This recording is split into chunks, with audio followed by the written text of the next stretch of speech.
Rock 102, Springfield's Classic Rock. It's 5:51, and Billy Idol with Bax and Nagle on Rock 102. Lots of rain today with a high of 69 giggity. Tomorrow, cloudy, more rain, high of 77. It is 61 right now in downtown Springfield. Hollywood Trash is brought to you by Western Mass Masons. Call them for all your foundation and chimney needs. Somehow you still care about what's happening in Hollywood. So, from Tinseltown, 3,000 miles away, it's Steve Nagle's Hollywood Trash. Have you ever wondered how Mariska Hargitay, you know, the chick from SVU? Yes. Could work with Christopher Maloney on Law & Order all those years without slicing herself off a piece of that cake? Well, maybe she didn't. On Friday in New York City, Maloney attended the premiere of My Mom Jane, Mariska's new documentary about her mother, Jane Mansfield. He and Mariska... Well, she was bosomy. She was a bosomy girl. He and Mariska posed together for photos on the red carpet, and the camera caught her hand dipping down for a feel of his glorious caboose. Is it just where the hand landed, or was she actually grabbing a hold of something? I don't know. The FYI, in the documentary, we learned that after the accident that killed Jane, Mariska was accidentally left behind at the crash scene. She was only 3 years old at the time. We have to save this important celebrity. What about this kid? Never mind that. She'll be fine on her own. We'll handle the kid in good due time. We'll come back and pick her up later. I want to know more about that. I want to know more, like... How much longer was she left behind after the accident? Sure, she had to talk to the insurance adjuster. I'm sure there was like some cops that needed to linger by. Yeah. Let's see. Do you know who Pedro Pascal is? I do. They had a look-alike contest in New York City yesterday, and 42-year-old George Guntis won the Pedro look-alike contest. He says, quote, "Let's hang out and have a beer and make a new friend. Vamos, Pedro. Let's go." How close does he look like the guy? He actually looks exactly like the guy. Really? Yeah. All right. Well, that's, could he file like a loan on his behalf, or do something that say, "Hey, I'm Pedro Pascal"? And well, his credit is frozen. I don't think he can apply unless he knows the Social Security number. If I'm Pedro, that's the first thing I do. The owners of Sundell North were looking for a way to celebrate their first anniversary and were inspired by the Timothy Chalamet lookalike contest that went viral last year. We should do a Bax and Nagle lookalike contest. I've noticed there's quite a lot of people trying to rip us off with our look. And our humor. Well, that's going to take some work. But posing as us wouldn't be that hard. No. There's probably a lot of people that could look exactly like us. I mean, I'm a chubby bald man with a goatee. That's like going to China and going, everybody looks alike here. And I'm a middle-aged man with Hollywood good looks. Okay, moving on to the next story. What? You disagree? No, I'll show you my driver's license. I'll show you exactly when I was born. You have all the documentation. Oh, I got all of it. Eric Dane from Grey's Anatomy sat for an interview with Diane Sawyer to discuss his battle with ALS, also known as Lou Gehrig's disease. It aired yesterday on Good Morning America. The news is not great. Eric revealed that he only has one functioning arm. He goes, "My left side is functioning, my right side has completely stopped working. I feel like maybe a couple more months and I won't have my left hand either. It's sobering." There was even a time where he had to be saved by his 13-year-old daughter after he jumped into some water and realized he didn't have the strength to swim. She dragged me back to the boat. I was just heartbroken. Still, he's not giving up. All I want to do is spend time with my family and work a little bit if I can. That's a horrible, horrible disease. I know entirely too many people who have had it, and it is awful. Not only awful for the person who has it, but also horrible for the people who are left behind, or they're trying to help and do the things they can. Very difficult disease. When it comes to Kendrick Lamar, Drake just needs to take the L and move on, but for some reason he keeps burying himself further.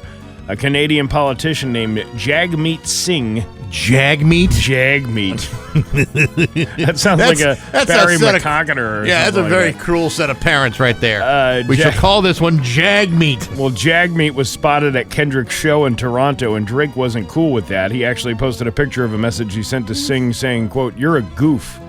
You're also a Jag meat." That's what I would have said. You're a goof. I'm sorry, I can't come to your party. I got a Jag meat this weekend. All right, I'm off the Jag meat. That's it. Singh actually apologized, saying he went for the opener, SZA, not Kendrick. He added, quote, "I shouldn't have gone at all. For me, it'll always be Drake over Kendrick." Then why were you at the stupid concert? Come on. That's a good point. But the internet saw it for what it was, Drake just digging himself into a deeper and deeper hole. One person summed it up perfectly, quote, "The fight is over. It was a devastating knockout, but somehow months later, Drake is still on the canvas punching himself in the head."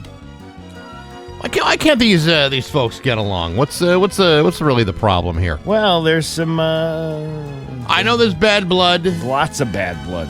but I mean, really, life is short. Is it though? Very short. Well, not. We should all get along. Just all do our best. Steve Carell gave the commencement speech at Northwestern University and paused for a mid-commencement address dance break because that's what those kids needed before they go out in the world. Actually, what those kids really want is for the speeches to end so they can get back to the kegger after the ceremony. The Diddy trial. Jury's done for the day. The jury in Sean Diddy Combs' trial has been dismissed for the day. Tomorrow they'll hear from today they will. Delasa Penland, a special agent with the U.S. Attorney's Office for the Southern District of New York. At the start of the day yesterday, the judge dismissed juror number 6 over the juror's inconsistent disclosures about where he lives. They didn't know that. They didn't know be going in after all this time? During trial today, the jury was shown 3 clips showing explicit sexual encounters, making it the first time they've seen such footage. That's got to be a weird jury to be on. Yeah, you know, it's never good to watch that kind of video while the guy's in the room. That's really uncomfortable. Well, you know, they're saying they're like protecting all these celebrities. Nobody's releasing any names of who was at these parties, which is kind of like Too bad. I wonder why Hollywood isn't doing so hot right now. Well, because a lot of bad behavior has gone overlooked over the years. Speaking of bad behavior, Kim Kardashian was seen staggering out of a Beverly Hills cantina late Friday, double-fisting churros and sucking horchata through a straw. She must have had something to say. Oh my God, this reminds me of the time Ray J glazed my funnel cake so good I sneezed sugar in that sex tape you can purchase on YouPorn for $39.95. All right. Caitlin? Well, I never went that down and dirty with your mother, Chris Kim, but she once backed her ham hammock onto the beef snorkel like it was a reverse mortgage. You know, her velvet hatch was always greasier than gas station taquitos at midnight. What are you trying to say? My wang came out looking like a jelly stick dropped in a sandbox.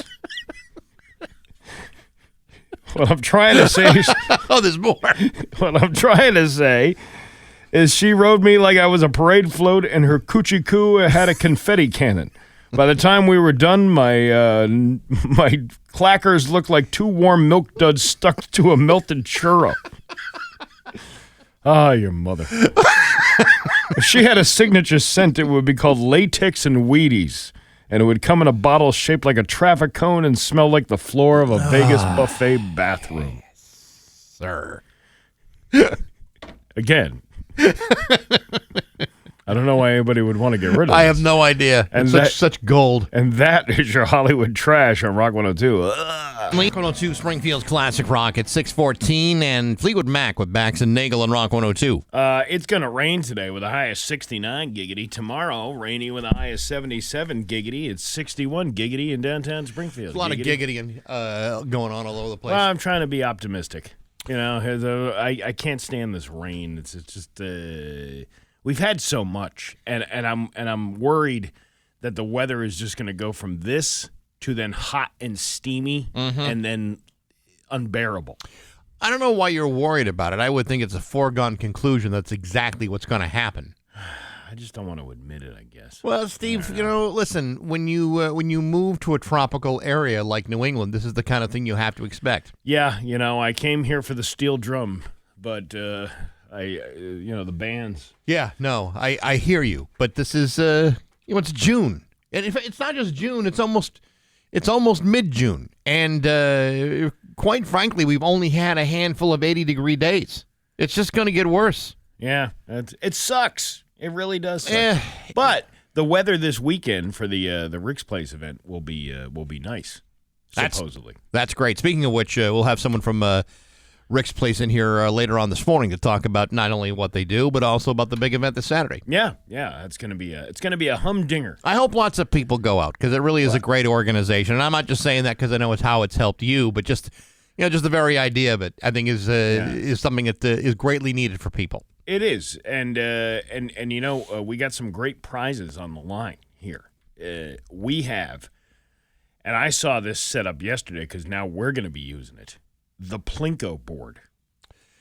I was at the Free Music Friday like a couple weeks ago. Yeah. And the Plinko board that we were using and have used for years has been showing its wear and tear. It's like you people, when you're going for your cheap little crappy prizes on the table, you're using that Plinko board with a great deal of aggression. And it's starting to wear. So as a result, we've now had to go and make the investment into a new Plinko board. Well, yeah, but this isn't just like the little tiny Plinko board that we use. This is like 5 times the size of that Plinko board. It's huge. It's a huge thing, and it plays the Price is Right theme song, and it also has the the trumpets if you lose, and it has the ding ding ding if you win. It lights up too, right? Yeah. There was a video about it on the Laser 99.3 Instagram page. Yesterday. It's ironic. We went from like the Arnold's Wheel of Meat, which didn't light up, but most of the people who played it were lit, and only to have sadness and disappointment on the fact that you had to spin a wheel when there was the same prize at every space. Yeah. But nevertheless, with Plinko, I think people feel like they have more of a chance to win. Yeah. But I like the showbiz aspect that we're going for here. I just wonder, is it something that can fit under the canopy? You know what? Yes, actually it can. It can fit under the canopy. It's going to take up a lot of the space, though, if you have the table there. Yeah. It might not fit under the canopy, but it's still exciting nonetheless because it's a giant it's a replica of the actual Plinko board. Well, it's kind of this is what I'm thinking, and I know that like if you're at a buffet, you always pick more food than you can possibly eat. Right. I'm wondering if somebody on the staff was so impressed by the size that they didn't think about the practical aspect of how do you manage something that large. Listen, once you get that title of manager on you, you forget all logical things that would make an event flow properly. Yeah, I mean, I'm sure we would all like something larger and thicker and bigger, but the reality is sometimes you just can't make it fit because that person doesn't have to go out and do the events. You're making other people go out and do the events. So they're going to have to find a way to squeeze it into our small, tight space. Well, hey, you know what? Wouldn't be the first time we've squeezed things into small, tight spaces around here. I know. I'm just saying. I just hope that we were thinking with our heads and not our heart. No. Or other parts. We don't think like that around here. We have mismeasured before. Yeah. And I'm sure we'll do it again. I'm excited to play the Plinko game. It's huge, and it plays the Price is Right theme song. I just don't know how sick I'm gonna get of hearing the Price is Right theme song after maybe a couple of times. Yeah, I can handle it once a week when we do open lines, or twice on a Friday. Or twice on a Friday, but I wouldn't. I don't know if I would hear it all the time. I got to see if there's a switch on the back of that thing to shut the music portion. I'd like to think there are settings. Maybe even settings you can manage with your phone. But if you'd like to win one of these Plinko boards... Wait. We're giving away the Plinko boards? Well, Dave, if you go to the Rick's Place event this weekend, Dave Miner Exterior Home Improvements has donated one of these things to give away. Yeah. You could win one in the raffle. That is the most generous thing I've ever heard a man do. Listen, Dave Miner is a very generous man to begin with. He's very generous, but when you've got a big, thick, fat Plinko right in front of your face. I'm sure everybody wants to get the greasy little mitts all over it. It's very impressive. Wow. And so people are going to be wowed by this. Will the Rock 102 one be making an appearance so people can use it and win, or are they just going to give it away? What do you mean, the small one? No. I mean, because I know we get lots of prizes. Yeah. And it's somewhat of a Rock 102 event, more or less. Will the Rock 102 Plinko board be there to win prizes with? I don't think so. You don't think so? We're not giving away like T-shirts or anything. We're not doing that whole thing. That would involve actual investment. Well, because somebody would have to pay for that. That's what I'm saying. Yeah, we don't have people that want to pay for stuff. So. But you'll be able to see the same exact thing being given away by Dave Miner. If you go to Laser 99.3's Instagram page, there's a video of it, a demonstration of it being done. Really? Yeah. Okay, because I'm now you got me curious because I have not seen this, and I don't know why I was not shown this. Laser, what is it? 99.3? Yeah, it's right across the hall. Where? Right across the hall. Oh, yeah. I never go down there. That's where Pat Kelly lives. Temporarily. Oh, okay. All right. So here it is. Yeah. Okay, and all right. There's Aaron. Is there audio in this? Oh, gosh, I'm so hyped. It is pretty big. Wow. See, you hear the sounds? Yeah. Right, Okay. Let you win. Oh. But she does it again. She wins the $10,000. Wow. That is much larger. No, that'll fit under the canopy. No problem. It's pretty big though. Yeah. How exciting. This is long overdue. You know, this is we had a dream years ago, you and I. I said, you know what, Bax? One day we'll be able to get a giant life-size Plinko board for the radio station. That's the only thing that I want. And what did I say to you? Yeah. I said, we'll get a building faster than we'll get a brand new Plinko board. Yeah, and you're wrong. And here you are. We get the Plinko board first. I got egg on my face once again. All those contract negotiations we went through over the years were like, we want a Plinko board. And they're like, no, absolutely not. And finally, the dream has come true. The ship has come in. Man. Yeah. Unbelievable. It's like the ghost of Bob Barker is here commandeering things.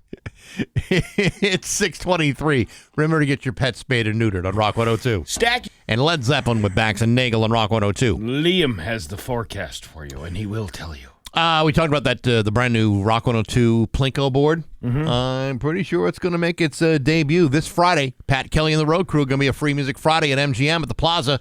Live outdoor music that's absolutely free at the Plaza, featuring your favorite local bands this week. Cathedral, the Van Halen tribute takes the stage at 7:30. Pretty sure Pat's going to be there with a Plinko board, giving away great prizes. Right next to the White Lion craft beer area, right there. Also, drink your drinks from the Plaza bar. Walk this way will be there with the food truck. It's Free Music Friday this Friday with Pat and the Road Crew from Rock 102, Springfield's classic rock, with the brand new Plinko board on Rock 102. The Plinko board is taller than Pat Kelly. Pat Kelly is going to need like a step stool to make sure that the Plinko chips go into the top of it. Right. He's going to have like a running start from half court. You know, by the way, they took the fart machine away from him. Did they really? Yeah. The boss hid it. Thank God. He said, I think we should hide this. And I can't believe Pat left it behind to be taken. Well, it doesn't belong to him. For some reason, we own it. Why did we invest in that? I don't know. Why did we buy a Kim Kardashian lookalike sex doll years ago? Because you asked for it. I know. We can't get 2-ply toilet paper in this building, but we can get a sex doll and a fart machine. Well, you know, we ask for the bougie things around here. And they deliver, let me tell you. You sure do. You ready to laugh? I'm ready to laugh. It's Bax and Nagle's Joke of the Day. I'm funny how? I mean funny like I'm a clown, I amuse you. On Rock 102. I make you laugh. Springfield's classic rock. You know, my neighbor just got arrested for growing marijuana in his yard. Oh, really? Yeah. Apparently, my property line isn't where I thought it was. Poor guy. Oh, that's man. too bad. Yeah. Bax and Nagle in the morning on Rock 102, Springfield's classic rock. 6:32 with Bax and Nagle and Rock 102. It's time for news brought to you by the law offices of Mark E. Salamone. Injured? Tell the insurance company that you mean business. Call 1-800-WIN-WIN-1. Here's local radio icon Steve Nagle. Thanks, Bax. Massachusetts State Police announced Monday that Trooper Sean Clark, who was seriously injured last week in a hit-and-run crash, has been released from Bay State Medical Center and brought to a physical rehabilitation center. Trooper Clark was struck on June 10th while conducting a traffic stop of a tractor-trailer on the westbound side of the Mass Pike near exit 51 in Chicopee. During a news conference, Mass State Police Colonel Noble said Clark has been with the state police for less than a year. However, he's been in law enforcement for nearly 10 years. Brian Williams, not the NBC news guy, Former. the president of the State Police Association of Massachusetts, said it is far too often that incidents like this happen, and he wishes more motorists were aware of the law. I understand that statement, but this woman was allegedly drunk when she hit him. Well, she didn't understand that law about drunk driving. That's what I'm saying. I mean, you know, there are people who get too close and don't move over, but I think this situation was a little bit different. You know, it really is kind of like a moth to a porch light. Mm-hmm.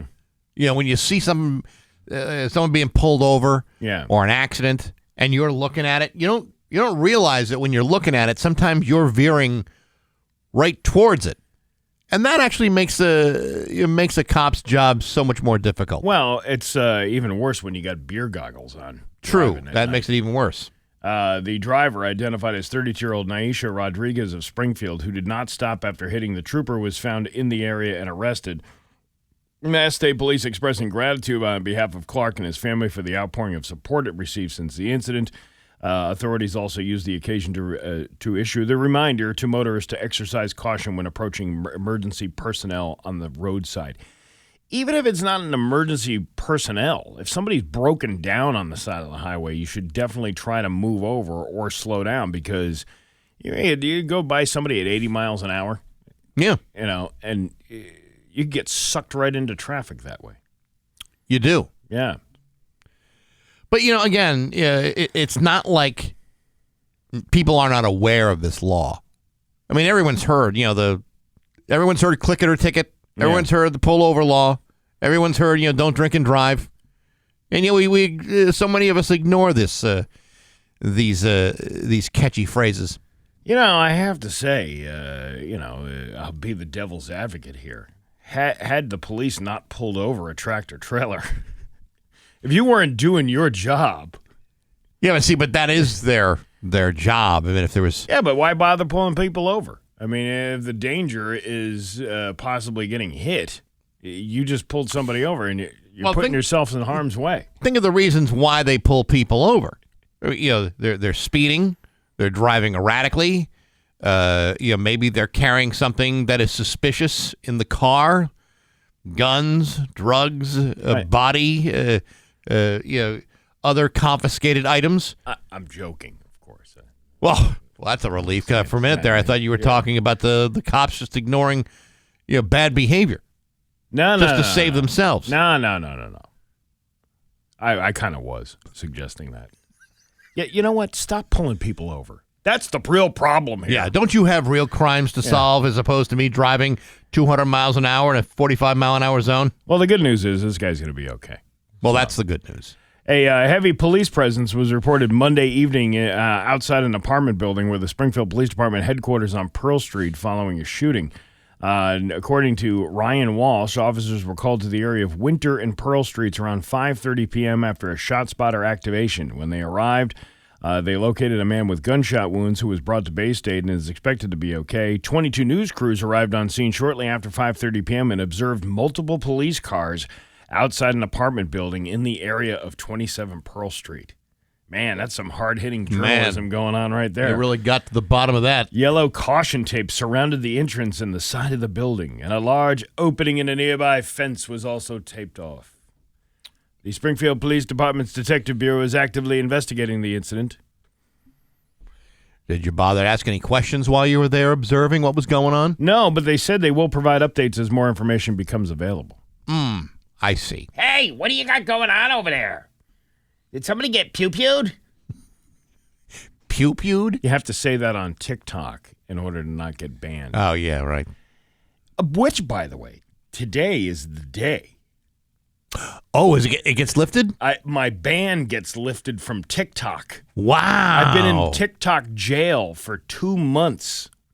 2 months. And yet you've been posting like it's nobody's business. Well, I can post, but I can't message anybody. Yeah. And I can't... Can't respond. I can't respond to things. Yeah. But today, I'm being released from TikTok jail. You must feel the shackles coming off of you. This is what it feels like after getting out of like a 2.5-year stay at the Hampden County House of Correction. Yeah, but you know what? There's a lot of recidivism on TikTok. A lot of people, want to violate the terms of service again because they just can't live under those kinds of rules. And the only way for them to survive is to get right back in TikTok jail. I'm not getting back in. You sure? I'm going clean. Is there a TikTok probation officer you have to consult with once a week? See, this is the thing. Like, I've been trying to comment. It is. It's an AI generated security guard. This is the thing. Like now, like I can't even. Anytime I'm saying something on a video or saying, I have to like restrain myself. There's been a couple of times where I've wanted to say something. Mm-hmm. But I was like, I can't do that because they're going to flag it. Yeah, it sucks. It sucks being hamstrung Meanwhile, like this. Facebook's like the Wild West. You could do whatever the hell you want. Pretty much. Zuckerberg don't give a F. In fact, if you go on the Facebook terms of service page now, like 5 years ago, it was a lengthy little thing. You had to go through 45 different steps. Now they just say, don't bother. Sign here, and that's it. Yeah. There's no rules. By the way, you've signed your entire life away as we've done that, and we can listen to all your conversations that you have. Totally worth the price. The city of Easthampton has upgraded its security. Steve, I believe that's pronounced East Hampton. Or is it East Tampon? No, it's East Hampton. I believe it's East Tampon. No, it's not. Are you sure? No, it's not. You never been to East Tampon? I have been in East Hampton, and I have taken a look around, and there have been. It's called East Hampton, Steve. The city of East Tampon has upgraded its security at City Hall after a glass door was broken last month. After they just got rid of the glass ceilings. Mayor Nicole Lachabert said an individual broke the exterior glass door of the City Hall vestibule and was able to access the elevator area. The individual has not been identified at this time, and police are investigating. As a result, all external and internal side doors will be locked when City Hall closes at 5 p.m. each weekday. Were you not locking the doors after everybody didn't realize they had an open door policy in that place. It's like one of those 24-hour Planet Fitnesses. But the main entrance to the access to the building after hours will be between 5 p.m. and 9 p.m., with handicap-accessible elevator remaining fully operational. Mayor Lachabert said it allows the public access they need after work hours to get to meetings or get information while securing parts of the building they don't have any public activity. So we're beginning with that, and we have a consultant coming in the next couple of weeks to take a further in-depth look about what we might be able to do. In the future, Mayor Lachabert hopes to look into adding motion sensors and key fobs to help people identify who's entering the building. Now, if they're closing the doors at specific times, does that mean that they will or will not be able to announce hiring and firing decisions at 11 o'clock at night anymore? Yeah, I think they're done with that. You think so? Behavior, yeah. Well, remember that when that happened, they were all on Zoom. They weren't even in the building. That's right. They were at their homes. Right. Yes, you're right. Yeah. Now it's like you gotta. Who wants to drive to City Hall at 9 o'clock at night? If it's 9 o'clock in East Hampton, I'm staying in the house. It's 9 o'clock. Do you know where your city councilors are? I'm not leaving my loft apartments at the Eastwork building. Ever. Well, I don't understand how they don't have like cameras or like the door was just open. I guess they it's like it was like a 24-hour Like you said, a Planet Fitness. Well, it's our open door policy. All the offices are locked, but the front door's open. Yeah, it doesn't really make sense to have an open door policy when there's nobody there to open the door. Do you open a door for a lady in East Hampton? No, you don't. Or East Tampon or No, whatever because that's a it is? microaggression. Are you sure? I'm positive of it. A 72-year-old man in Florida named Samuel Thomas was arrested after calling 911 on his neighbors. He claimed someone was shooting an AR-15 rifle in the roadway, but when the police showed up, they only saw a family barbecue happening at that residence with small children at play. Several other neighbors reported that no shooting had taken place. The neighbor said that Samuel has called 911 on them hundreds of times and frequently stops in front of their residence to yell obscenities at her and her family, and he does seem to be a nuisance. According to police records, he's made 3,400 calls to 911 this year alone and 16,000 calls within the last 5 years. Wow. It's unclear what all the complaining was about, but 647 of the 3,400 calls this year were targeted at the neighbor having a barbecue. He accused them of narcotic sales, firearms usage, disorderly conduct, and suspicious activity. Suddenly, that barbecue sounds like a fun place to be. Yeah, it's unclear why police haven't cut him off from calling, if that's possible. Samuel was arrested for stalking and filing a false police report. He was also charged with resisting arrest for tussling with the officers when they tried to handcuff him. Police say there was no evidence of any mental health issues. He's just a 911 abuser. You know, if you have to call 911, I don't even know what the number would be. But if you have to call 911, like once a week, mind your business. Once a week? That's more than once a week. He's calling I know. multiple. I'm just trying to think of what would be the minimum number that would be allowable for 911. Samuel's rap sheet includes multiple battery convictions, DUI, pot possession, disorderly conduct, intoxication, passing bad checks, violating probation, and failure to return rented merchandise. So he's a very much of a do as I say, not as I do type of fella. Right.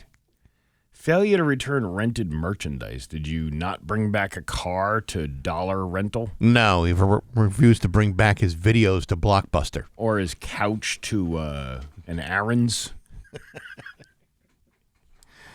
He has not previously been busted for misusing the 911 system. Out of all those calls, not one of those was like, hey, you're misusing the 911 system? This is not an emergency?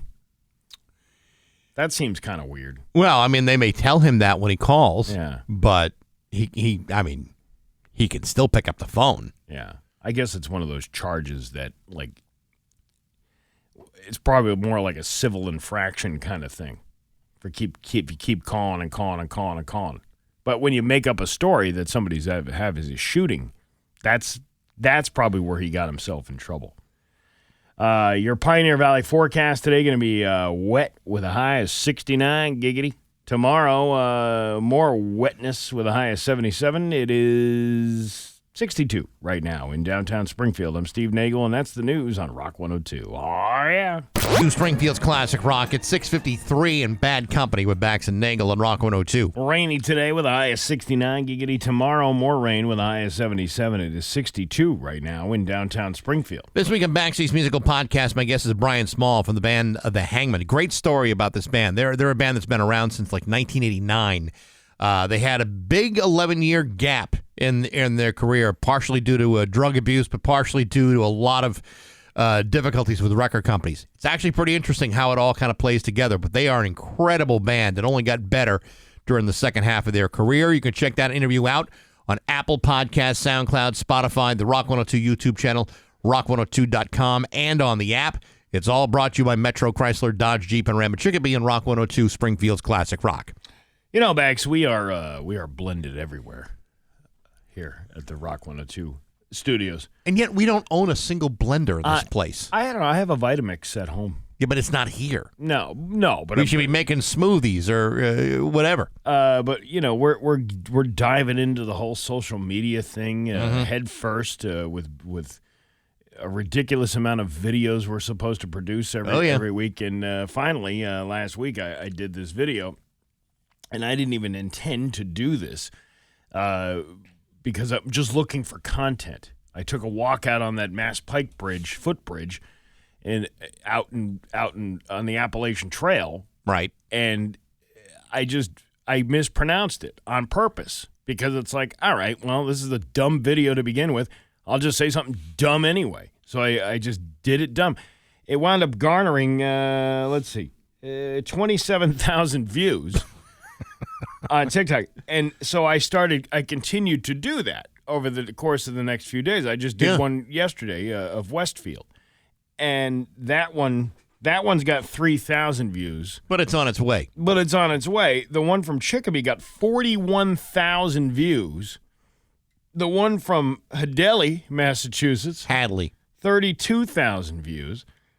So we're on to something here. We finally got something that's taken flight. I still am so amused by the people who react without even realizing what you're looking at. You read a complaint just a few minutes ago while we were off the air. Yeah. So this guy writes me, and he goes, do your research. That's not how you pronounce Appalachian. Because I pronounced it Appalachian. Right. Because I'm a dink. I'm a dork. Right. I'm just doing it for fun. But people don't take 2 seconds to click on the profile of the person putting the video, because everybody is in this zone where you're scrolling through. And if you look at the metrics of the video, there's only 20% of the people that actually watch the video from start to finish.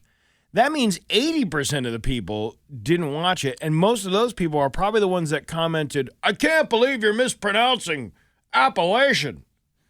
What's wrong with you? That's not how you say it. Well, Steve, I don't know if you've ever observed this. I have, because it's just what I do.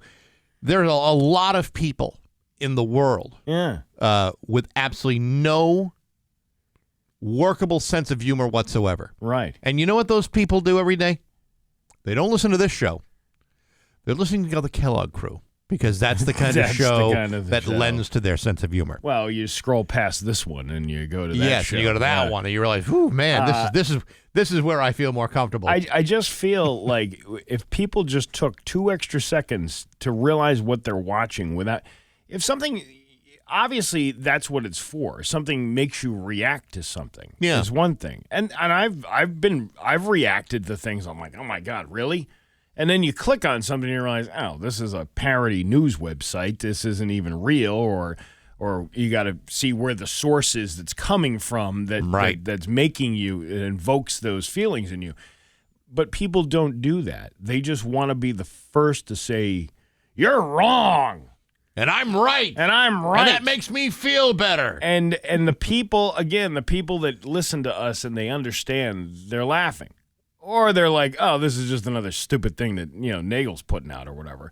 But at least they get it. Yeah, again, no one's coming to this show to be informed about anything. And the other thing, the other comments that I know, right? If you're looking to learn something, this is the last place I'd turn to. The other thing I've noticed, I know we don't have much time, but the other thing I've noticed is people are like, whoa, this is way too local for my For You page.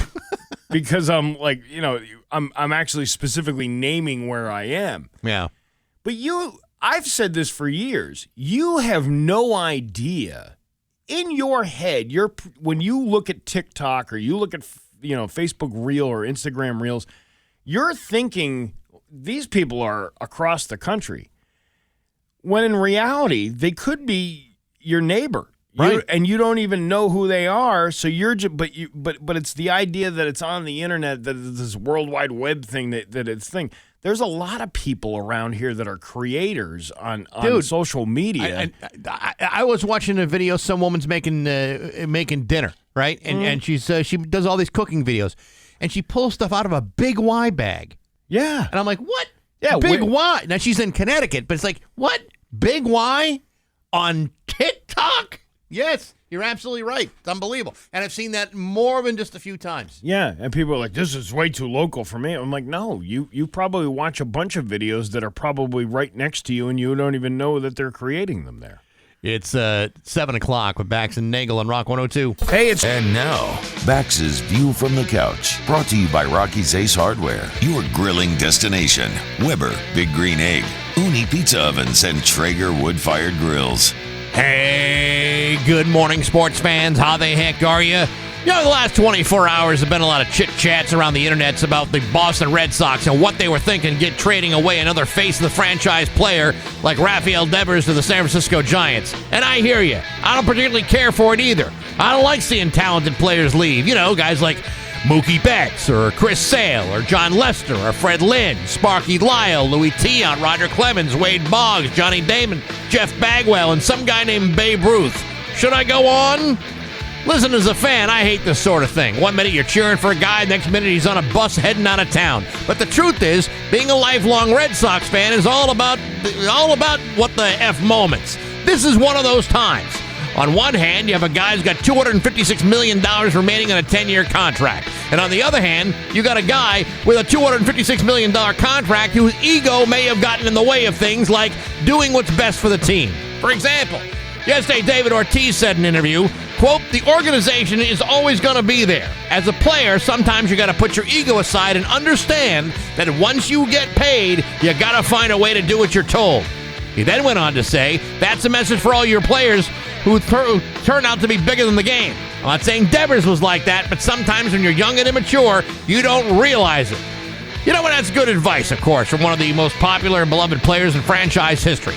But from a fan's perspective, I prefer to ignore that poignant perspective and rationality and solely fixate instead that the team is clearly being run by idiots. Cheap, short-sighted tightwads who are largely disconnected from the realities of those of us who have been sitting here for the last few years waiting for you to do something with this team.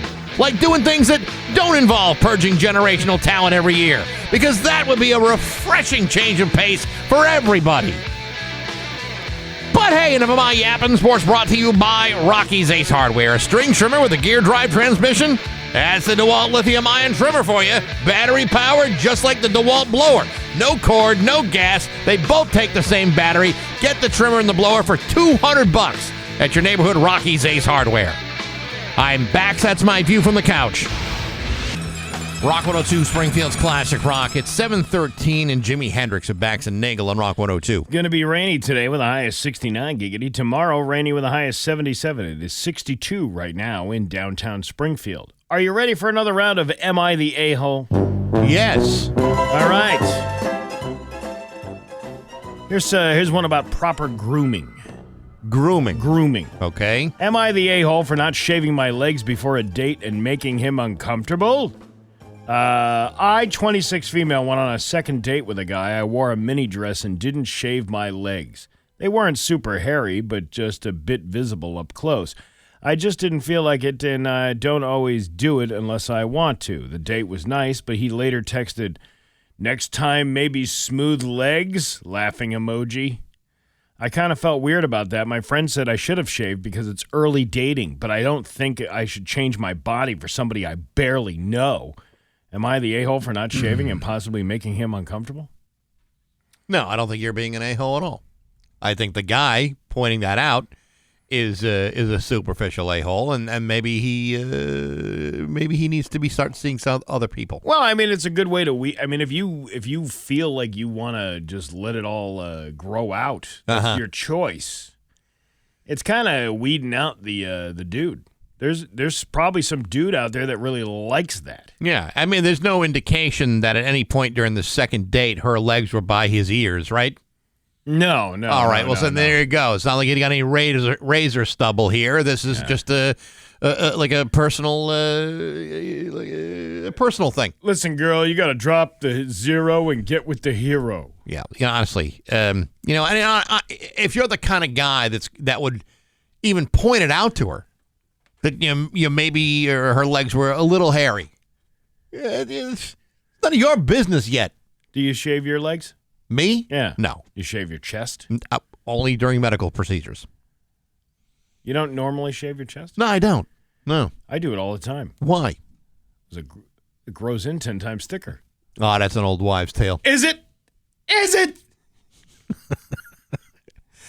Well, actually, during the ablation, I had to be kind of shaved from top to bottom. Yeah. It's growing in quite nicely. And I don't think it's any thicker than it was before. Well, sometimes you need a little pruning. Yeah, I'm not saying I let the shrubbery get in the way of the view. I'm just saying that it's growing in nicely. I haven't got to the point where I need to start trimming it up to make it look right yet. It's not like a topiary garden where not yet. You're creating animals or other items. Ever use like that weed seed in your front yard?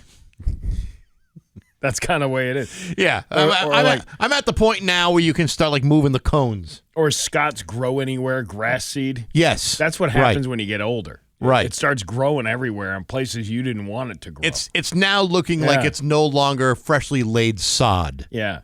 I get the ear thing going on.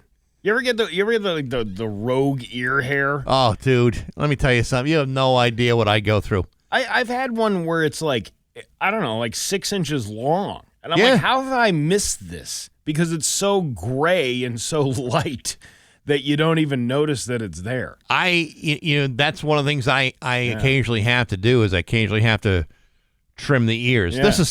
Am I the a-hole for telling you this? Probably. But if I don't do something about it, it gets unruly. Nose hairs, that's the next thing. Looks like a troll doll when you pull that swab out with the wax. Let me tell you something. Yeah. It really does. And if you shake it looks like all the hair would stand straight up. I'm really glad we have this conversation. Oh, you have no idea. All right. Boyfriend doesn't like that I have to walk down the aisle with a groomsman. All right, this is going to be short because I'm just confused if maybe I'm not seeing his side or not. But basically, me, 19 female, just texted my boyfriend that my friend who's getting married sent me a picture of the groomsman I'm walking down the aisle with. He asked if we're going to link arms while walking down the aisle. He said that would be weird, and it's a respect thing not to do that. I responded, it's my friend's wedding, and if that's what she wants, then I'm going to do that because it isn't that serious. Is he being too controlling, or am I the a-hole for not seeing his side? Yeah, he's the a-hole. He's the a-hole. He's letting his insecurity get in the way of your friend's wedding. Well,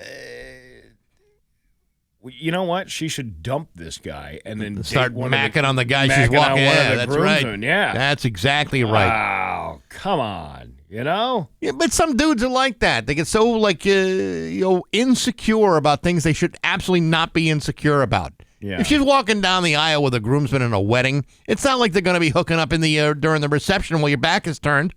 While you're getting dinner rolls from the buffet. Yeah, but they will now that you said no. Yes. I don't want you hooking up with him. Well, that makes somebody want to hook up more with somebody else. Actually, it's probably true. Yeah, like, wait a minute. What are you so upset about? Yeah, what am I wasting my time with this idiot for when this guy's this guy can buy a suit?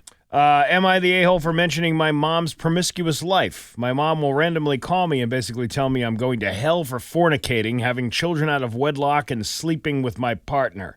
Mind you, my oldest is about to be 12 years old, and I feel like it's a little too late for this discussion. She'll call me and say I'm living a sinful life, and that's why my life is the way it is. I told her God only knows how many men she slept with in her lifetime and reminded her that she has 7 kids, all by 7 different men, and has never been married. Am I the a-hole for telling her this? She cursed at me, said God forgave her for her past, and hung up on me. What's her number? Is she seeing anybody right now? Oh, here's an edit. She's been doing this for the past few years and has recently been doing it more frequently. She'll call me at 7 a.m. on a Saturday just to tell me she had a dream about the world ending and continuing to tell me I'm going to hell for my decisions. No, she doesn't do drugs. She doesn't drink. She's sadly sober when she does this.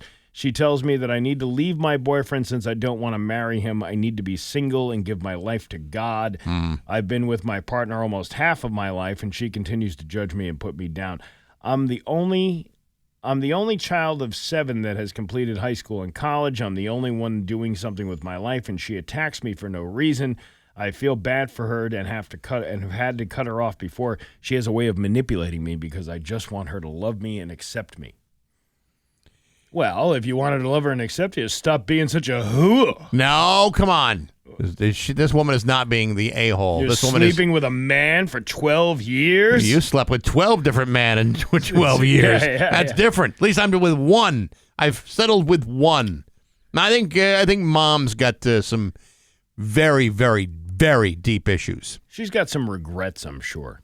Yeah, well, projecting your regrets onto other people is not the right thing to do. If you got 7 different kids from 7 different men, that's you gotta take a break every once in a while. Well, yeah, we don't judge, Steve. Yes, I do. Well, especially when it comes to that. I'm just saying, who is she to judge? Yeah.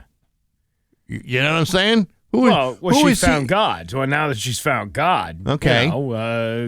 Well, then when your daughter's ready to find God, let her and don't get in the way, but don't try to shove it down anyone's throat. Well, Speaking of shoving down anyone's throat. I was going to say, if she had done that, she wouldn't have been in this position of criticizing her daughter. There you go. Yeah, Mom, if you had shoved this down your throat, I think you're clearly the a-hole here. Very much so. There you go. There you have it. It's 7:21 with Bax and Nagle on Rock 102. Rock 102, Springfield's Classic Rock. It's 7:28 and Springsteen with Bax and Nagle on Rock 102. It is going to be Liam Neeson's job to give you the full forecast, and he will tell you. Murphy. Whatever. It's Murphy, not Liam Neeson. I believe he's too busy making a film. All right. Hey, get a load of this. The Classic Rock Summer going on right now through Labor Day. All you want to do is go listen to go to rock102.com and sign up for your chance to win some great prizes. Like the $25 gift cards are given to the Store and Tavern every weekday through Labor Day. And if you want to win, go to rock102.com. You sign up, you listen to Pat Kelly, and boom, you could be a winner. It's all brought to you by the Leah Auto Group and Rock 102 Springfield's Classic Rock. That's the worst part, is listening to Pat Kelly. But even that's depending on the day, that's not all bad. I mean, most people can endure it. Most people, I think it's just on in the background at their workplace. We're forced to listen to this. Yeah, but if there's a $25 gift card to Store and Tavern on the line, then you might perk up your interest. I know. That's the thing that keeps you hanging on. We got news next to Rock 102. 7:32 with Bax and Nagle on Rock 102. It's time for news, and it is brought to you by Freedom Credit Union. Freedom is yours. Here's local radio icon Steve Nagle. Thanks, Bax. A woman from Feeding Hills pleaded guilty in federal court to defrauding commercial lenders by providing false and fraudulent rent rolls and forged lease agreements. Would you ever have a rent roll? They're pretty good with some garlic butter. Those are awful good. Yeah, they're awful good, yeah. 61-year-old Christine Gendron pleaded guilty to one count of conspiracy to commit bank fraud on June 13th. Gendron was a certified public accountant who worked as a financial manager for JLL Realty Developers, a limited liability company for which her sister and brother-in-law served as partners. Masichi and allegedly Norman were partners in dozens of limited liability companies, including JLLRD, though which they own primarily commercial and some residential property in western Massachusetts, Connecticut, and elsewhere. Gendron conspired with Masichi and allegedly Norman to defraud various financial institutions as a commercial lender. Right here in Feeding Hills. They allegedly provided materially false, fictitious, and fraudulent financial information, including false rent rolls and forged lease agreements to obtain loans for their companies, and allegedly made some or no payments and ultimately defaulted on the loans. This caused losses to their financial institutions and commercial lenders totaling more than $19 million. All to be won here on The Price is Right. I would imagine that if you're someone who is into defrauding people, the first time you do it and you don't get caught, you think, man, I'm so good at this. I just defrauded someone for $10,000, and they don't even know. They have no idea. They're never going to find me. But then all of a sudden, you start getting real greedy. You start getting real sloppy. Next thing you know, you've amassed $19 million in fraud. And you're probably going, I can't believe they caught me. There's no stopping me now. Until they realize that everything is electronic and digital fingerprinted. You back to you. Yeah. At some point, they do figure it all out. Yeah. So every time there's like a real big embezzlement scam, someone's going to figure it out. One good audit, one good look at the books, and boom, you're busted. I'm still waiting for that charge for not paying Columbia a record club back in the day. Was it the penny that you refused to pay? The $14 that I was supposed to pay for the 3 other CDs that I bought. And they haven't thrown the book at you I think yet. they sent it into collections. But Man, I don't know. They're never going to find that Jack Mehofer. Or Barry McOckener. Right, yeah. Who coincidentally lived at the same addresses that I did. But you moved away from that address months ago. True. A large police presence around Winter and Pearl Street in Springfield Monday evening. The Western Mass News crew arrived on the scene just after 6 Monday night. Authorities responded to the shot spotter activation around 5:30 to find a man with a gunshot wound. According to the Springfield police, he was transported to Bay State with non-life-threatening injuries. Details are limited currently, and the Detective Bureau is investigating further. At least they didn't go on to say what they saw. Like the police tape and all that other stuff. Right. Because that's not news. It's just stuff you saw. Now, how far is 27 Pearl Street from, say, the police station? It's like right near it. Yeah. All right. Here's I'm just going to go way out on a limb here and say that if I lived across the street or down the road from a police station, which, by the way, I don't know if you know this, is crawling with cops. Yeah. I think the last thing I would want to do would be get involved in something that involved gunplay. Because they can be there in seconds, half seconds, if they got nothing else going on. Yeah, I guess. Go into another neighborhood, go into another town, but stay off of Pearl Street for crying out loud.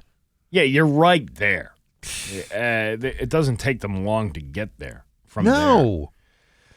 Concerns over an intersection in East Tampon surfaced. East Hampton, Steve. Surfaced following a recent crash. Western Mass News spoke with people who work and live in the area.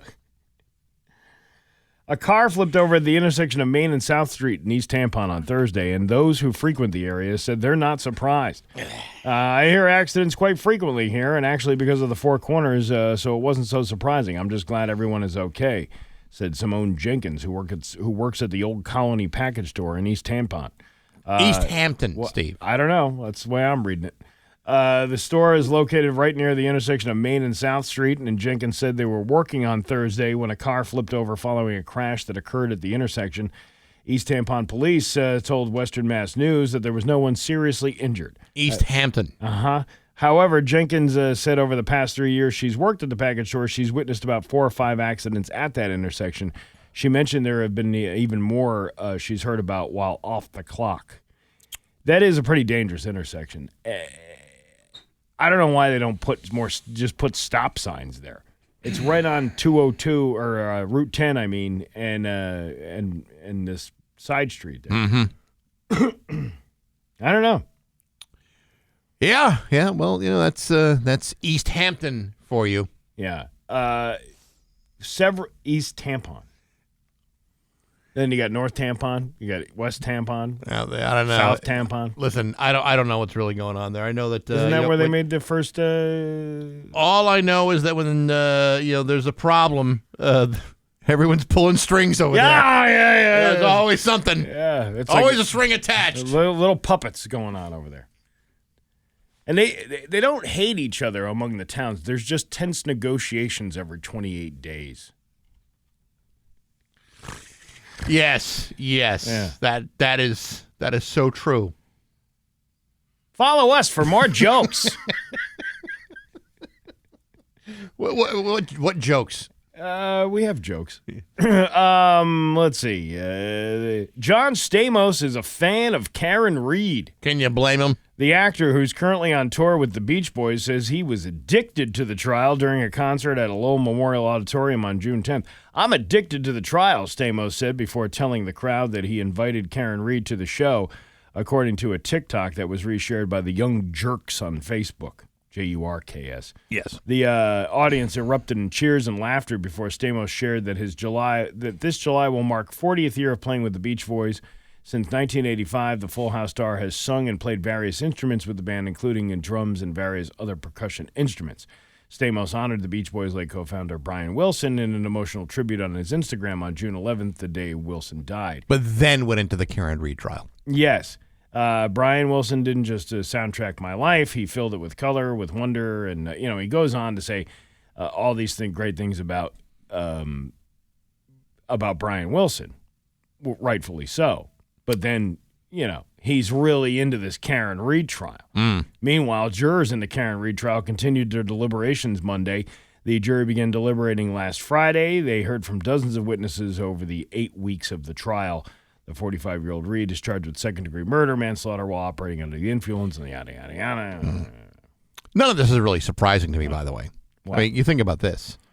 If you spent the last 40 years working with Mike Love every single day, I think you would be aggressively looking for new distractions. Like the Karen Reed trial? Anything. I'd be reading shampoo bottles at the hotel room. I'd be, meeting people at the breakfast buffet. Yeah. I would be doing anything I could to not spend additional time with Mike Love. I want to see the newer version of Full House. Now that Danny's gone, Yeah.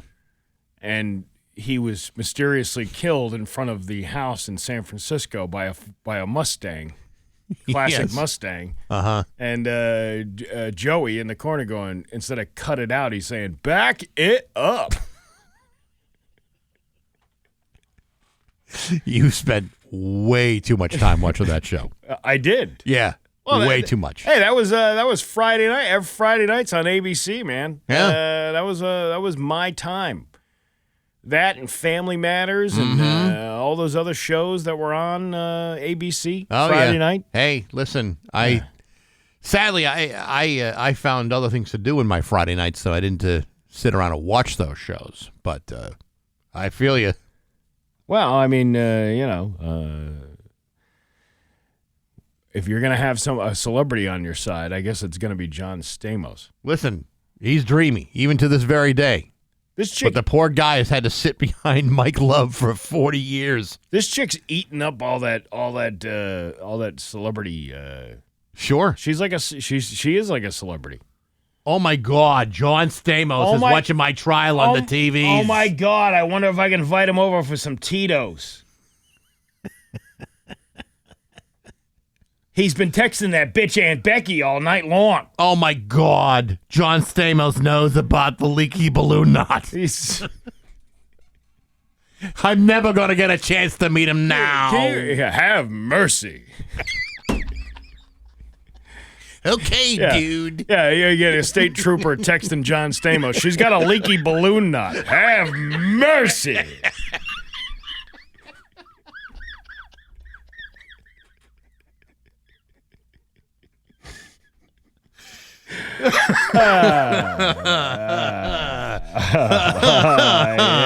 Yeah. But she's got no ass. Your Pioneer Valley forecast today. It's going to be wet and rainy with a high of 69 giggity. Tomorrow, more of the same with a high of 77. It is 62 right now in downtown Springfield. I'm Steve Nagle, and that's the news on Rock 102. Yeah. Hey, good news. You don't have to tackle your... Rock 102, Springfield's Classic Rock. It's just about 5:50 in Whitesnake with Bax and Nagle on Rock 102. It's going to be rainy today with a high of 69 giggity. Tomorrow, rainy with a high of 77. It is 62 right now in downtown Springfield. For those who have not been paying attention, Steve is throwing a big party this Saturday, June 21st at Vanish Valley in Ludlow to celebrate the start of summer and to raise money for Rick's Place. We'll be talking to someone from Rick's Place a little bit later on next hour. They're an organization that provides free support for grieving children, teens, and families after the loss of a loved one. It's a great organization, and we want to help them out, and you can help. Live music from Jack and his guitar, loads of activities for the kids. There'll be face painting, a magician, tie-dyeing, Boomer from the Thunderbirds is going to be there. Loads of prizes, loads of food and beverages from Vanish Valley. The Mad Eats food truck, Malicious Ice Cream will be there. You can get your tickets now at rock102.com for just $10.21. Plus a small ticketing fee with every penny going directly to Rick's Place. It's Steve Nagle's Summer Kickoff Party this Saturday, noon to 3 at Vanish Valley in Ludlow, brought to you by Dave Miner Exterior Home Improvements, Aquapump, Aura Credit Union, and Rock 102 Springfield's Classic Rock. You know, so far I've been alive for 17,049 days. Okay. Today is the 17,048th best day of my life. Really? Yeah. I finally can message on TikTok now. After being banned and banished to TikTok jail for the last 2 months. It's officially open season. They have lifted the thing. I opened it up. I got a message from a regular listener that listens to our podcast all the time. Yeah. He's a big fan, and he sent me a video, and I'm like, wow. I actually have messaging capabilities now on TikTok. Now, be careful with that responsibility, Steve. It's only going to take you one little misstep, and then all of a sudden you're back in TikTok jail again. Well, I told you it was because a scammer reached out, and I called the scammer a slut. Right. And then the scammer reported me, and then boom, I'm in TikTok jail for 2 years. Can you imagine being called out by a scammer? Isn't that crazy? Yeah, like a bot is turning you in. That's crazy. It's absolutely ridiculous. But I'm free. I am on probation because it still says account ban warning on my account. Oh yeah. But at least I can message now. Well, thank goodness, Steve. It's about time. I'm sure a lot of people are wondering. I got to message that guy months ago and nothing. Well, nothing. Because I get friends and family that send me links.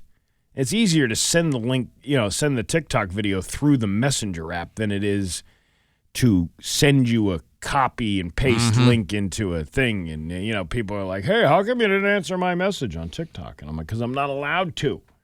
But now I'm allowed to. Yeah, I'm on probation. And now you got to answer all those messages. Yeah, I guess so. Now you got no excuse. That's the only. You didn't message me because I don't like you that much. I got I don't have life to answer to live. all of them. I don't have to answer any of them. Yeah, right. You got to pick and choose. Yeah. Well, this is very exciting, Steve. I'm very happy for you. It's about time things tend to finally go your way. Well, sometimes with a lot of patience, you can get things what you want. You can get what you want. It's true. Patience is a virtue. Yes, it is. Do you like ice cream? Sure I do. Do you like Breyer's ice cream? Is Breyer's even ice cream anymore? I don't even think they're allowed to call themselves ice cream because of all the high milk content. Frozen dairy dessert. Yeah, I like cream in my ice cream. Breyer's is recalling some of its products after ice cream tubs were mislabeled. Yeah, by calling it ice cream, potentially exposing customers to a life-threatening allergen. According to the FDA, the company's Rocky Road ice cream was packaged in the tub for chocolate truffle ice cream, which stated that it may contain tree nuts. It was then packaged with Rocky Road lid, which explicitly declared almonds as the ingredient in the ice cream.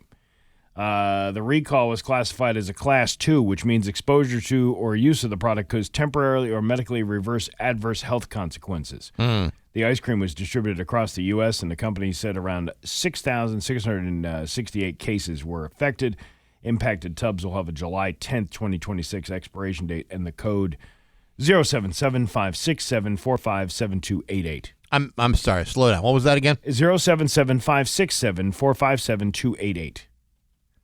One more time. 0775. Wait a minute, that's not right. 07765. No, wait.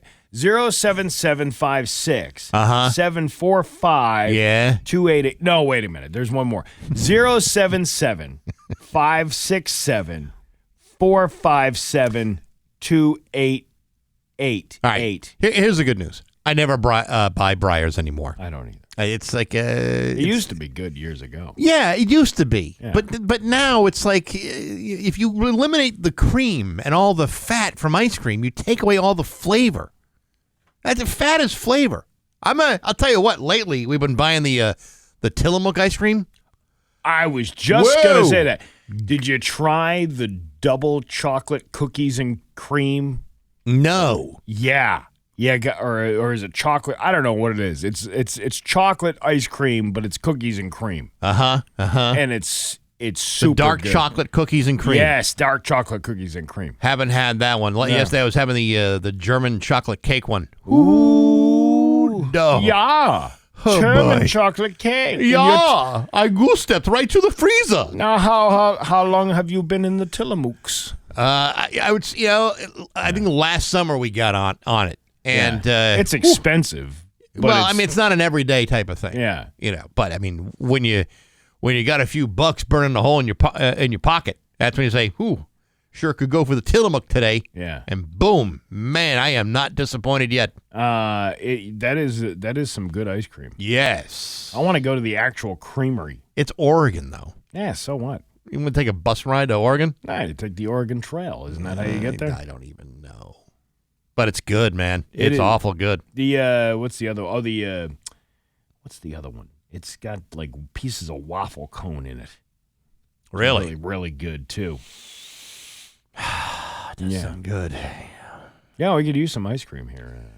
Yeah, you know what? That would be terrific if we had that option. Sadly, I don't believe we have that option. Well, I guess we'll just have to go without. Yeah, right. Yeah. You know what my dog ate yesterday? What? 9 bagels. 9? Yeah. Toasted? So get this. I go pick up these bagels the other day at Comfort Bagel. Ooh, good stuff. Yeah, really good stuff. Yeah. And by the way, the Comfort Bagel flavor, it's like it's like Thanksgiving. It tastes like Thanksgiving dinner. The Thanksgiving bagel? Yeah, it's awesome. Really? Yeah, it tastes like you're having cranberry sauce and stuffing all in one. Oh my God! It was phenomenal. So anyway, I got these bagels, put them in the cabinet at home. One of the kids leaves the cabinet open. Oh my God! I come home, all the bagels are gone. How did your dog eat 9 bagels? I have no idea. Dry?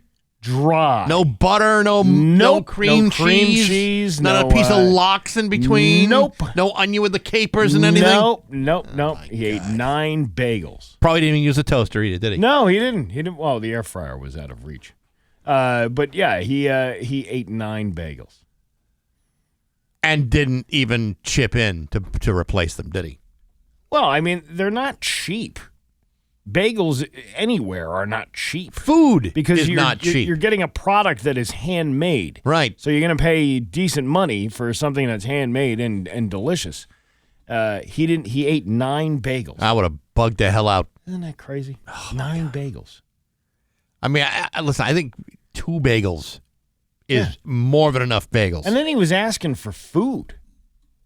Like the nerve of that dog. Yeah, he's like, last night he's like, I'm like, dude, you had 9 bagels today.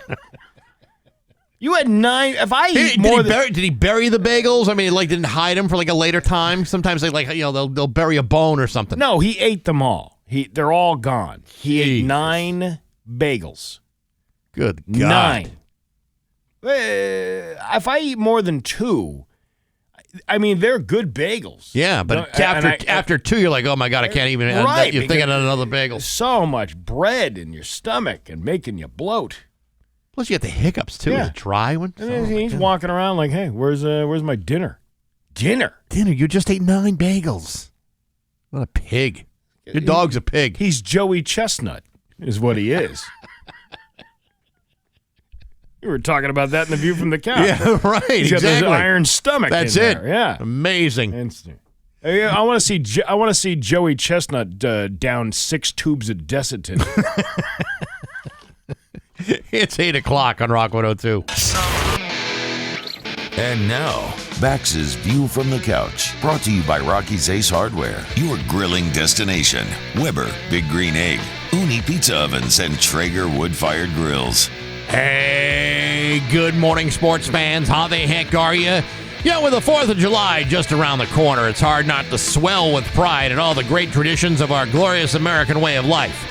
Of course, some of that swelling may have something to do with our heavily processed food intake, but I prefer to look at things patriotically.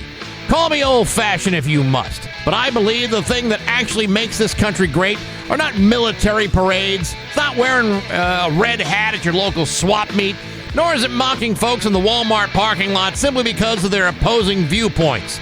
No, folks, that is not what makes this country great. It's not what this country was built upon. This country was built upon something even greater.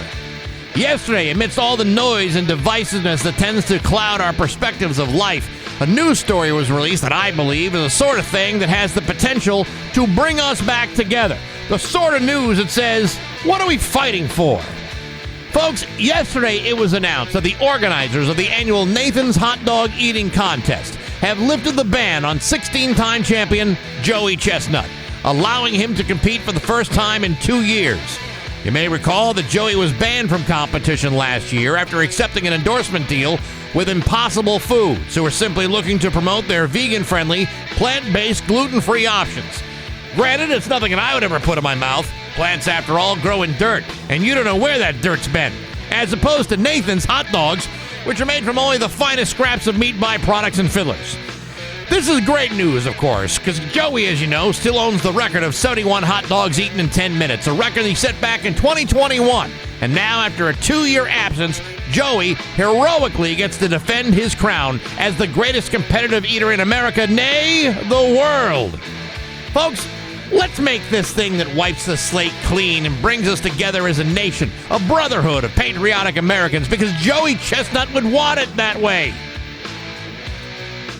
But hey, enough of my yapping. Sports brought to you by Rocky's Ace Hardware. You know, the best thing about your kitchen isn't even in the kitchen. It's the grill where all the action is. Go to Rocky's, get the grill you want, and cook up all the hot dogs you can handle. And use it, get it all the time. A Weber, a Traeger, a pizza oven, a griddle. All the grills, all the gear, all the time at your neighborhood Rocky's Ace Hardware. I'm Bax. That's my view from the couch. Rock 102, Springfield's Classic Rock. It's 8:13 and Sabbath with Bax and Nagle on Rock 102. Going to be rainy today with a high of 69. Giggity. It's 62 right now in downtown Springfield. So I'm doing a little bit of research here because we're about to talk to Selena Fragasse, the author of a book about Alanis Morissette, 30 Years of Jagged Little Pill. First of all, it's been 30 years. Secondly, do you realize that album, Jagged Little Pill, sold 33 million copies, making it the 15th biggest selling album of all time? That's insane. I know, right? Right? Yeah. It's just after Led Zeppelin 4. That's how many copies it sold in 1995. That's pretty crazy. The book is out, and it's an absolutely amazing story. Selena Fragasse is on the phone. Good morning, Selena. How are you? Hey, good morning. This is Selena with the Alanis Morissette book. Congratulations on this book. I mean, it's a really interesting story, not only about Alanis Morissette and her career, but when you think about the kind of impact Jagged Little Pill had. I mean, it went 17 times platinum just here in the United States. Never mind what it did all over the world. What do you think it was about that album that connected not just here in the States but internationally?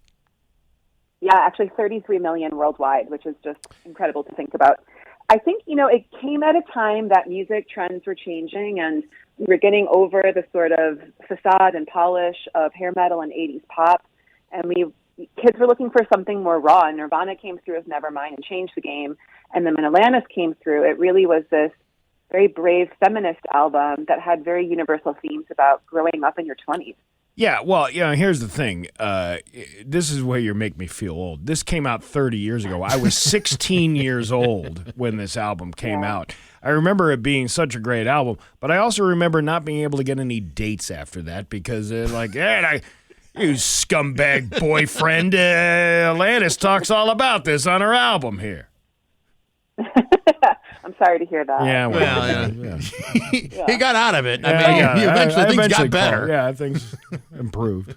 But, it opened the conversation of just how, I think women just have a multitude of emotions, just like any human does, but they weren't really talked about in music. It was all very, heart and love and whatever, and it's like your Alanis came and she was talking about very real stuff that women go through, like trying to be perfectionists, dealing with, eating disorders, dealing with spirituality. And it just was an interesting conversation she opened up. The timing is, again, this is Selena Fragasse from the author of Alanis, 30 Years of Jagged Little Pill.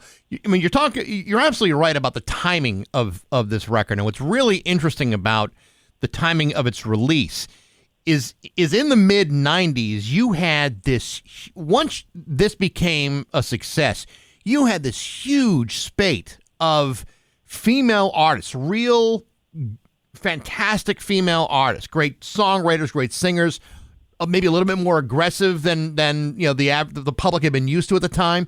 They all came out and one after one, and then suddenly, it was if the record industry decided, whoa, this is a little bit too much for us. It shut down, and I've talked to other artists who kind of see it the same way too. Tracy Bonham, for example.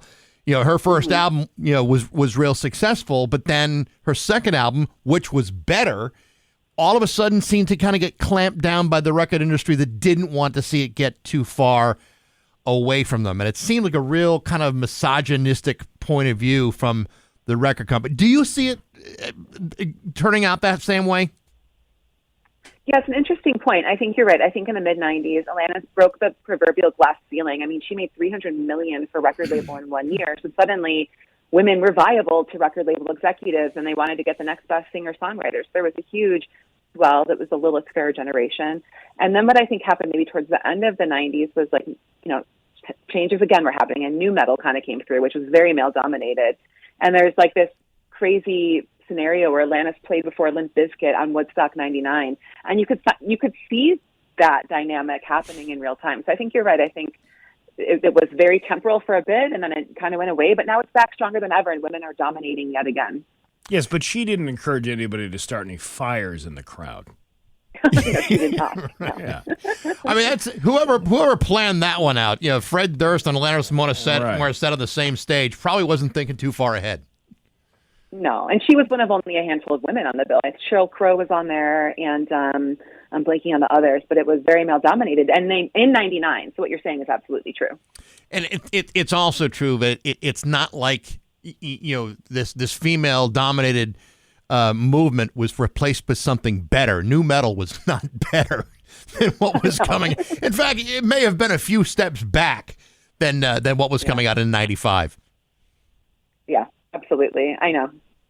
The raw, I was thinking about this, about Jagged Little Pill, and how raw and real those lyrics are to almost all of those tracks on that album. And You Ought to Know gets referenced quite a bit, especially with the connection. Was it really about Dave Coulier?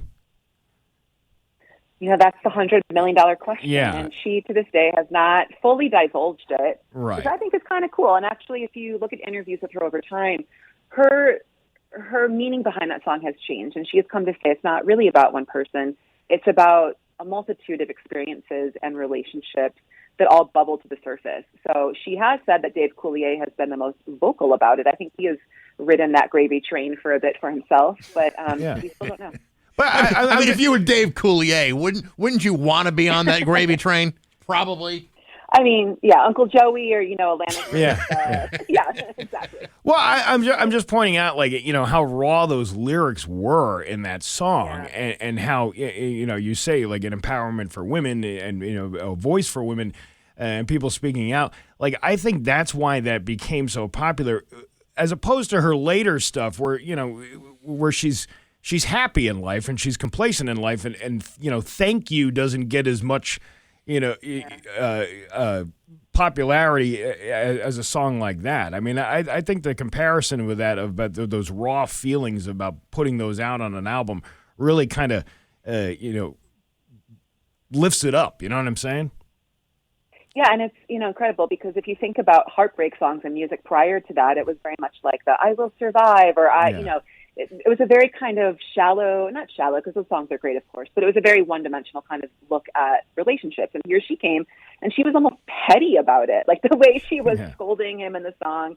And it was like, these were the inner voices that women have had forever. And it was like, damn, finally someone knows what we've been talking about. So you're right. It was very raw, and it was very relatable. And I think that's what made this album so successful. One of the things that I think is true, and it's unfortunate, is that, between Alanis Morissette and a Taylor Swift, there really hasn't been a whole lot of female artists that are selling 33 million copies of a record. I mean, the fact that it happened at all is stunning. I mean, you sell 100,000 copies of a record, people are deliriously happy with those kinds of numbers. I mean, these kinds of numbers are unfathomable as far as people going out and purchasing music. I mean, streaming has changed the industry so much that it's not even a tenable idea to sell 33 million records by anybody.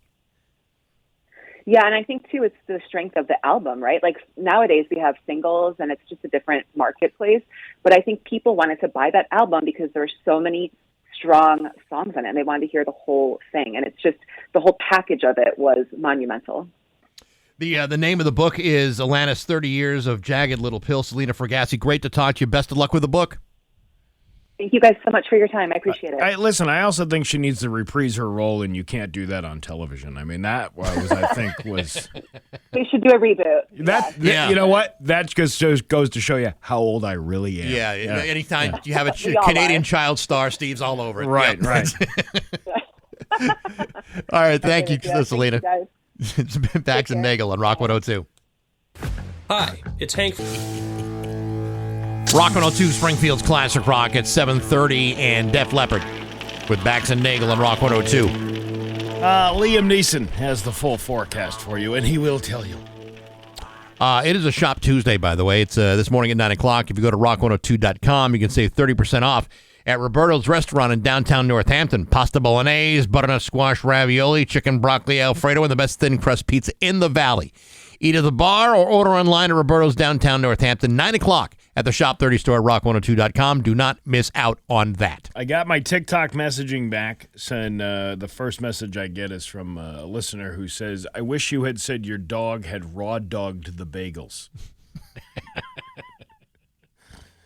You'd probably need the fire department to remove them if that were the case. Yeah, there you go. Know what I'm saying? That's right. Well, he's popular at the. What was that old joke about the guy who's popular at the nude beach can hold all these coffees and a dozen donuts? That's Wally. That's Wally, all right. Yeah. We got news next to Rock 102.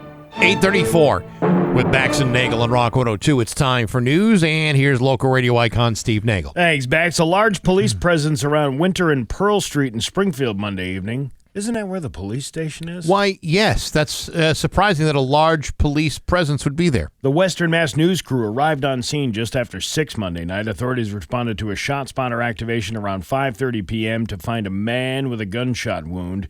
According to Springfield Police, he was transported to Bay State with non-life-threatening injuries. Details are currently limited, and the Detective Bureau is investigating further.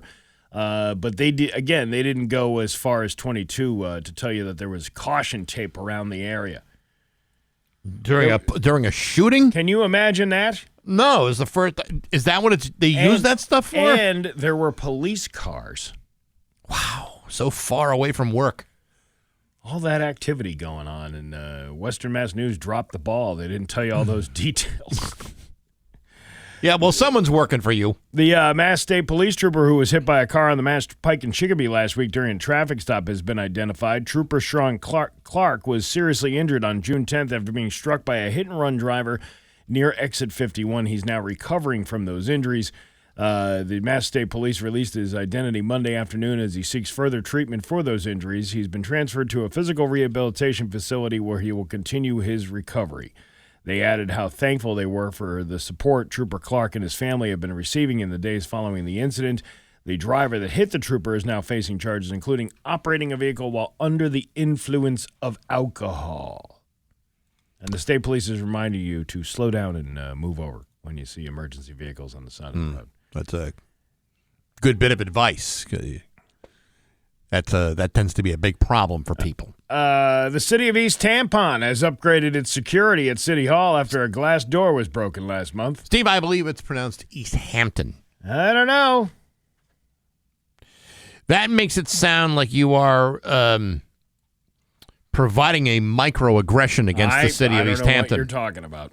Microaggression. I know you don't know what I'm talking about, but they've had a history of some very sensitive situations over there, and I'm sure they would like to be known for their proper name, East Hampton. Mayor Nicole Lachapelle said an individual broke the exterior glass door of the City Hall vestibule and was able to access the elevator area. The individual has not been identified, and police are investigating. As a result, all external and internal side doors will be locked when City Hall closes at 5 p.m. each weekday because they were apparently open, free-for-all going on in there. Wait, but aren't all the offices inside the building shut down after a certain hour? Probably. But the main entrance to access the building after hours will be open between 5 p.m. and 9 p.m., with the handicap-accessible elevator remaining fully operational.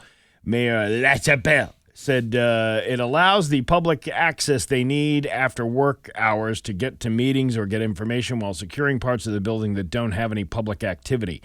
So we're beginning with that, and we have a consultant coming in the next couple of weeks to take a further in-depth look about what we might be able to do. Yeah, you imagine paying all that money for a consultant to tell you, hey, you might want to lock the door. Yeah, you might want to call ServU. They got a key for that. Yeah, they do. In the future, Mayor Lagabelle hopes to look into adding motion sensors and key fobs to help identify who is entering the building. Emotion sensors? Well, it is a microaggression. I was going to say, who's getting offended by locked doors? Yeah, right. I was also told that the motto of East Tampon is, we are not number one, but we are up there.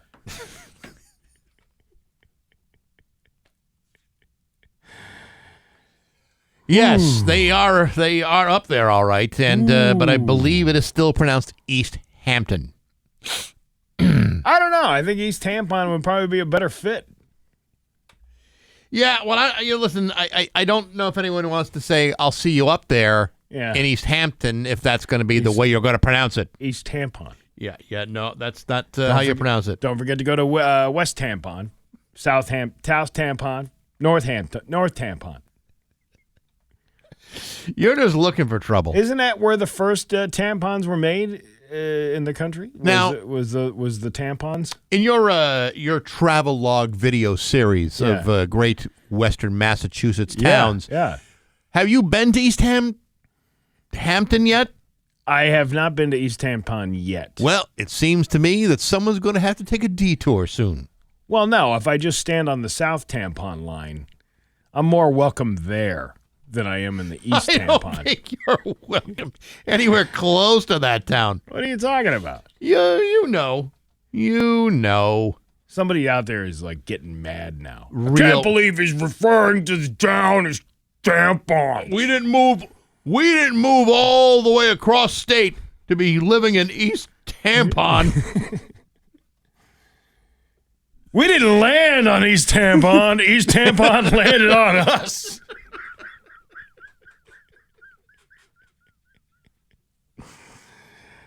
It was a humbling moment in Springfield Monday night as city leaders recognized members of the 22 News team. Anchor Ciara Speller was honored to be one of them alongside a longtime colleague who just retired, Rich Teddemer. Two familiar faces from 22 were praised for their impact on the community Monday night at Springfield City Hall. The night was filled with applesauce, gratitude, and a bit of lasagna. Steve, I believe it's applause. Yeah. And I don't know what the lasagna is. Nostalgia. As the Springfield City Council honored respected journalists Rich Teddemer and Ciara Speller. The City Council commemorated Rich Teddemer's decades-long career informing Western Massachusetts with his undeniability to connect with and gain the trust of viewers. He honors his journalistic integrity and heart. It's quite the honor, said Teddemer. When you're working and you're just doing your job, you don't realize the impact you have on people while on television. So when you meet them in person and they say, hey, you did a great job, we're going to miss you, that's nice. You see I think Barry may have posted this. There was a video that was put together of all these former 22 News employees saying goodbye to Rich Teddemer. Lynn Barry was not on it, but Brenda Garton was. Mm-hmm. Even Dave Mattson was Dave there. Ashley Baylor was one. Ashley Baylor? Yes. Yes. Jackie Post was on there. What about that Green girl? No, Erin Green, I don't believe was there long enough to even know Rich's name. Really? She didn't last a full newscast. Well, we've seen worse downfalls. Oh, I don't know. That was pretty brutal. And then while Teddemer embarks on the new chapter in his life with a well-deserved retirement, Speller's advocacy gains momentum, especially with her work with the Jeffrey Spellers Foundation for Change, a tribute to her late father who passed away from a rare cancer. She said she made it her mission to bring attention and raise awareness to, I don't know how to say that type of cancer, but it's the rare one. In my efforts, I can make a difference in another family's life so another father can watch his child grow up, and that's what it's all about for me. So there you go. Nice. Two honorees from 22 News. I'm surprised they didn't tell us what they saw. Well, they kind of did. We saw the mayor, and he handed out an award. It was crazy. I'm surprised you could find it with was a mess caution. on his desk. It was caution tape everywhere. Your Pioneer Valley forecast today is going to be cloudy and rainy with a high of 69. Giggity. Tomorrow, rainy with a high of 77. It is 63 right now in downtown Springfield. I'm Steve Nagle, and that's the news on Rock 102. Oh, yeah. Kick off Rock 102, Springfield's Classic Rock. It's 8:49. And Bruce Springsteen with Bax and Nagle and Rock 102. It is going to be rainy today with a high of 69. Giggity. It's 63 right now in downtown Springfield. Hey, you want to go to a grief party? Huh? It sounds like fun. Or are you just saying you want to go to a grief party? I'm kind of just saying it at this point. That's right. Therese Ross from Rick's Place is here in the studio with us. Good morning. How are you? Thanks for having me. Thanks for bringing the bagels. I was going to see if I can pack down 9 like Steve's dog tried to. Yeah, that was he was hurting a little bit after that that episode. I'm still hoping Tana will make a Bax and Nagle bagel. Ooh, that would be good. Oh yeah, that would be a little really good. Salty, a little. Well, you never know. A little sweet and salty. That would be great. Big event coming up on Saturday. Huge. It's Steve's summer kickoff party. It's at Vanish Valley, and it's going to benefit Rick's Place. You guys have done this last year. Last year, the first year? Was it last year was the first year that we did this, and it's all about to raise awareness for Rick's Place and also to raise funds because the organization is not like a big corporation type of organization. No, it's a small organization that's growing, right? Because it turns out there are a lot of people in our communities who've experienced a death and benefit from support. And just to, again, reiterate what Rick's Place does. Right. Yeah. So we provide free grief support programs to youth ages 5 to 18 and their caregivers after the death of someone significant in their life. And that, like you said, the need is growing all the time. You started out years ago with 4 families, right? And now how many families are we at? Well, boy. We rotate through. Yeah, we do rotate through. So we probably have 26 who are coming now. And we're in our summer programming. We'll start again in the fall. People should reach out to us if they've had a death.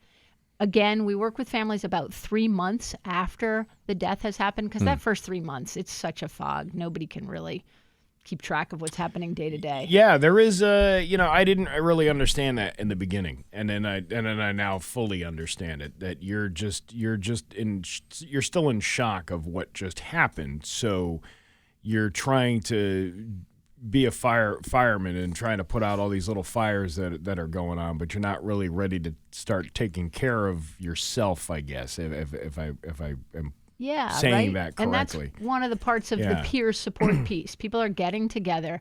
They're talking about the challenges of parenting kids after a death, often while they themselves are grieving, right? So they're balancing their grief, their kids' grief. How do they be present for their kids and figure out what their family is going to become after they're not what they thought it was. Right. And that's why we're doing this big party on Saturday. And this is open to families. Everybody can come to this. I think people get the idea like, oh, it's at a brewery. No, it's okay. It's outside. There's a big tent. The weather is looking fantastic for Saturday. Is. And we have so many things lined up for kid activities. And kids 12 and under are free, which is amazing. And we have all these activities. We have tie-dyes. We have a magician. We have live music. We have games. Face painting and things like that. But let's be fair. Let's say I've been drinking in the bar all afternoon, and I'm over the age of 21. I could still get my face painted, right? Oh, I could do that. I'm sure you can. You might have to wait in the line. But you're getting it plastered while you're inside. Well, I don't know if you want to. We're splitting hairs here. And amazing raffle prizes. Don't forget those. But death is always one of those hard things to talk about, and people don't want to talk about it, and they don't because it scares them so much. And also, people who, how would I be remembered after I passed away? I think people have this thing about it that it's just so taboo to talk about. But it happens, and it's gonna happen to you at some point. That's how the life ends. So I think it's really important that we bring this topic to the forefront because there's so many people that are dealing with it. Yeah, and I think one of the things is so many times people think it could never happen to my family. Right. But as you and I know, it can happen to our families. Absolutely. Yeah. It has. It has, and that's why the groups that are held at Rick's Place, again, they're not therapy, but they have therapeutic aspects to them. But it is a really great support because you learn from other people what they're going through, and while you may not know or be experiencing what that is at that time, you now have gained the knowledge for when you do go through that particular stage in the grief process. You're like, I learned that, and I learned how to deal with that. I learned from that person's experience. So it's really, really good to do that. I think one of the things we know is parenting is really hard, right? But parenting after a death is exponentially harder. And so to get together with a group of people, the adults who are in their group talking about the challenges of raising a kid who's grieving, and then the kids are in the groups being able to talk about what it's like for them after their person has died, that's a safe space for them, right? You kind of mentioned the difficulty of parenting. One of the things that a lot of parents sometimes have a hard time understanding, and it doesn't have to do with anything where traumatic events may happen, but it's just a fact of life that you sometimes don't truly realize that the only way for your kids to be healthy is for you to be healthy first. And a lot of people miss that point, and they'll try to subliminate their feelings, and they never let those things they never deal with those feelings. They just eat it and suck it up. But ultimately, what helps the kids most is that you're helping yourself as well. Yeah, we talk a lot about that, putting that oxygen mask on the grown-up first so that they're ready to be present for the kid, right? Because you're the one who needs to help your kid become successful in life, right? So you gotta be able to manage this. So one of the things I wanted to mention is this new program we're doing where we have a group that's specific to fathers. It's facilitated by a very experienced licensed social worker fellow who has come to support us at Rick's Place. And, there's a difference. Like sometimes, like you, Steve, you talk for a living, right? Right. And so it's easy for you to be in a group of various people and talk. That's not true for every guy, right? And so we're trying this new program where it's a men's only group. They are fathers. They may have had a spousal death. They may have had a death of a child, but it's a space for them to get together. Again, a free group for them to get together and talk about the challenges of being a dad after a death. Yeah, I think that would be super helpful. And you're right about people not wanting to open up sometimes. When you're in a larger group setting, it's sometimes it's like, because I experienced this too. When people are going around and telling their story and talking their story, you sometimes hold back because you're like, I'm not even anywhere near that level of what happened, that tragedy, and you shouldn't compare deaths because it's all this. I mean, essentially, it's all the same, but you shouldn't really compare yourself to somebody else's death. You're all dealing with the same thing.